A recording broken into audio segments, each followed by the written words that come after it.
Nikita, go. We are still waiting for. You see, that's what we should But promise bro is a for mine. That's good.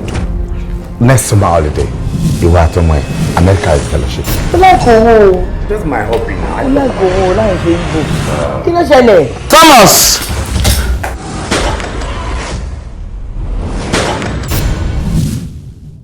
Kí ló wá dé tó ṣe wípé ẹni tó pa bàbá àti ìyá ẹ̀ ò ní wọ́n bá ṣiṣẹ́.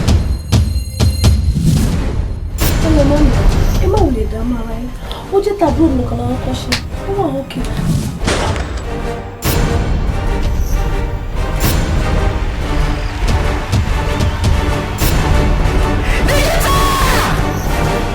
Sórí Madam Ruby tó ń wò yẹn. Tó bá jẹ́ wípé ìránṣẹ́ ikú ni wọ́n ní, ìbá bẹ́tà. Àwọn gangan ni ikú. Business wo gan lè fẹ́ introduce wa sí. Calm your nerves. At the right time, you get to know about it.